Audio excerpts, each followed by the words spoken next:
Pour la conversion de chaque âme, il doit y avoir beaucoup de prières. Dans certains cas, nous obtenons une réponse et le savons, mais dans d'autres cas, nous ne le savons pas. Je suis sûr qu'au ciel, Dieu nous dira, mon enfant, vois-tu ces gens-là? Ils sont sauvés à cause de tes prières. Vous pouvez répondre, oh Dieu, je ne sais même pas qui ils sont.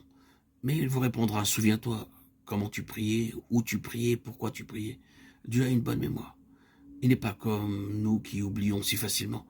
Même si vous avez beaucoup aimé un plat la semaine dernière, lorsque vous êtes questionné, qu'avez-vous mangé dimanche dernier? Vous dites, laissez-moi réfléchir, j'ai oublié. Vous ne vous souvenez pas de ce que vous avez eu il y a 4 jours. Voilà la mémoire humaine. Mais Dieu n'oublie rien.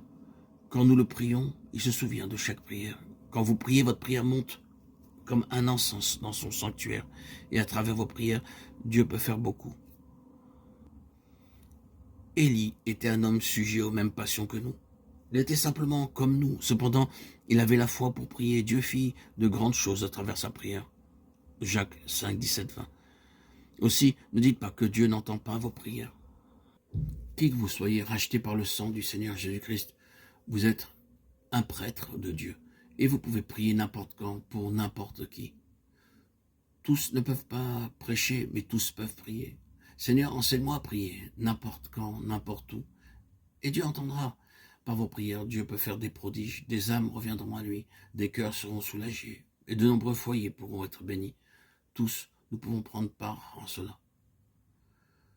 Lorsque des gens disent du mal de vous, comme le firent les patriarches pour Joseph, commencez à prier pour eux. N'essayez pas de parler mal contre eux, mais commencez à prier pour eux. Oh Dieu béni, s'il te plaît, un tel et un tel. C'est ainsi que vous pouvez envoyer de l'encens dans les cieux et remplir le sanctuaire de Dieu avec le parfum. Les aromates vinrent en premier lieu de Canaan en Égypte, et elles retournèrent d'Égypte en Canaan. L'huile d'onction, les aromates pour la prière. Nous recevons du ciel ces aromates et les envoyons en retour au ciel lui-même. Nous sommes co-ouvriers avec Dieu. C'est pourquoi nous avons à prier. Même s'il était possible de ne jamais recevoir sur cette terre une réponse à nos prières en atteignant le ciel, nous connaîtrions la réponse de Dieu pour chacune d'elles. Aucune prière ne reste sans réponse. Vous pouvez penser, Dieu n'a pas entendu ma prière, Dieu ne m'a pas écouté, il ne m'aime pas, comme il aime mon voisin. Dieu a entendu sa prière. Moi, j'ai prié longtemps et je n'ai reçu aucune réponse. Ceci n'est pas vrai. Dieu entend et prend bonne note de chaque prière de chacun de ses enfants nés de nouveau. Aussi, votre temps n'est pas perdu lorsque vous priez. Vous travaillez comme co-ouvrier de Dieu, comme collaborateur. Quelquefois, nous demandons comment prier, que dire dans la prière. Les mots ne nous viennent pas facilement et bien souvenons-nous que la prière ne repose pas sur un langage fleuri, sur des mots choisis, sur de la phraséologie. Cela peut être exprimé dans un langage haché, pauvre, mais si cela vient du cœur, Dieu l'accepte. Dieu demande des prières venant du cœur. Dieu ne demande pas des prières récitées provenant de livres quelconques. Ne pensez pas que vous avez à répéter des choses lorsque vous priez.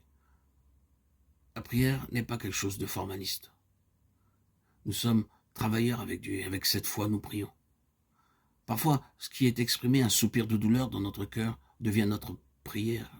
Un simple silence peut être une prière. Lorsque nous voyons le péché ici, la faiblesse là, nous prions. Oh Dieu, pourquoi ne fais-tu pas justice? Et par notre prière, Dieu travaillera.